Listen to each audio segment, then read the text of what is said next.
Hi, my name is Robert Chelle with Chelle Law, and my law firm assists veterinarians with employment contract issues.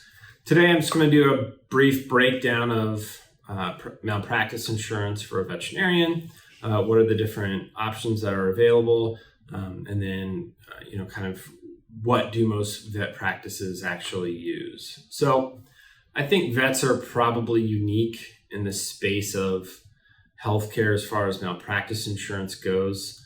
The reality is, if a vet commits some act of malpractice, the damages for a pet are much less than that of a human. So physicians, physician assistants, nurse practitioners, dentists, all of their malpractice insurance is much more expensive than that of a vet. And the vast majority of all veterinarians are covered through the AVMA under their PLIT, the Professional Liability Insurance Trust.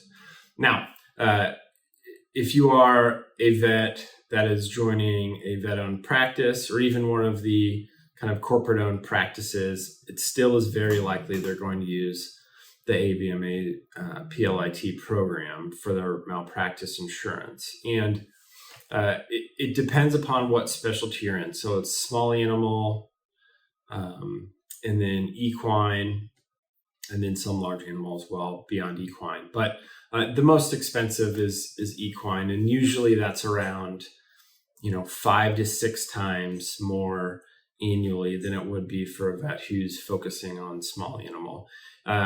Just to give you an idea, like an average AVMA professional liability insurance policy for someone who practices in just small animals is usually around $350 per year.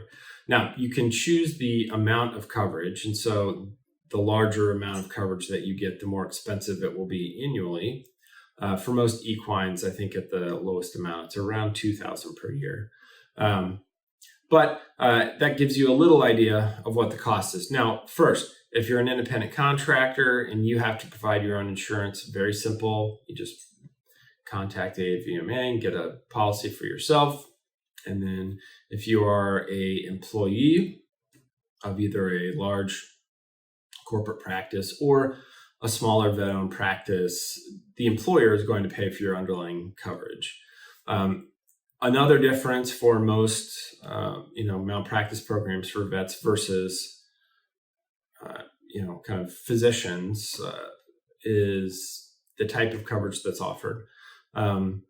Most coverage, or at least most policies for a vet, it's unnecessary to have tail insurance. And tail insurance, it's not a pun. Tail insurance means if you have a claims-made policy, that policy ends when you leave the employer, and then there's going to be a gap in between when, the last, in this case, animal that you practice on, and then the last day that the owners can sue you. And so for physicians, NPs, PAs, and they have a claims-made policy, they absolutely need to get tail insurance. But for vets, the underlying policy with the AVMA is an occurrence-based policy, which means the event just has to, or the malpractice event only has to happen when the policy is in place, so when it occurs, and therefore there's no need for tail insurance.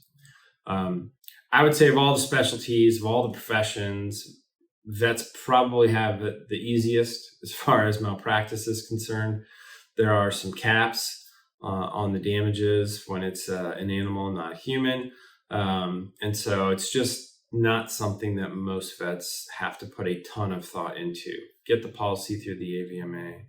There are other organizations that provide coverage, but there are some economies of scale where if one insurance company is providing 90% of the coverage for an industry, it simply is going to have some cost savings for that industry. Whereas for physicians' example, there's hundreds and hundreds of different insurance companies that offer professional liability insurance for physicians. So there's going to be a pretty vast difference between costs from company to company. And then it also will include, are there any kind of limits on the policy? Do you have to cover any costs, that type of thing. So anyway, that's a little breakdown of malpractice insurance for veterinarians.